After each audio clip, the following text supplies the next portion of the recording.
Doctor గారు చలి పెడుతోంది, ఏం చేయాలి? చలికాలంలో చలి పెట్టక అప్సరస వచ్చి ముద్దు పెడుతుందా నీకి? ఎందుకు బాబు ఏడుస్తున్నావు? అమ్మ కూరగాయలు తెమ్మని పంపిస్తే రంగులు కొట్టారు. అమ్మ చూసిందంటే నాకు హోలీ చేస్తుంది.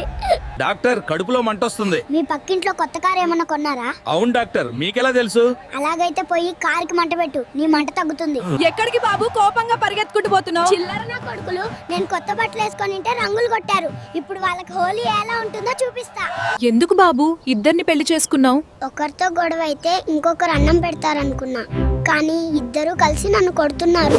డాక్టర్ తినింది అరగట్లేదు, ఏం చేయాలి? పొద్దున్నే ఏం తిన్నావు బాబాయ్? నా పెళ్ళం చేతిలో తిట్లు తిన్నా. అలాగైతే ఈసారి పోయి తన్నులు తిను, అరుగుతుంది. బాబు ఉక్కనే పెళ్ళం ఎందుకు తిడుతుందో తెలుసా? డబ్బులున్నవాడు నగలు కొంటాడు, డబ్బు లేనివాడు అప్పు చేస్తాడు, రెండు లేనివాడు పెళ్ళం దగ్గర తిట్లు తింటాడు. ఎందుకు డాక్టర్ నాకు తలనొస్తుంది? 24 గంటల ఫోన్ చూస్తే తలనయ్యాక కాళ్ళు నస్తాయి. ఇంకొకసారి తలనొస్తుందని వచ్చావంటే గుడ్లు బీక్ గోళ్ళాడతా.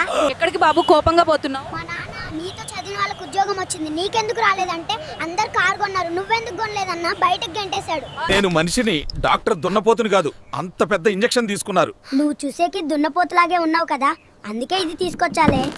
భర్త భార్యను కొడితే భార్య పుట్టింటికి వెళ్తుంది, అదే భార్య భర్తను కొడితే భర్త ఎక్కడికి వెళ్ళాలి జడ్జి గారు? నువ్వు ఎక్కడికి వెళ్ళలేవు కాబట్టి మూసుకొని ఇంటికెళ్ళు.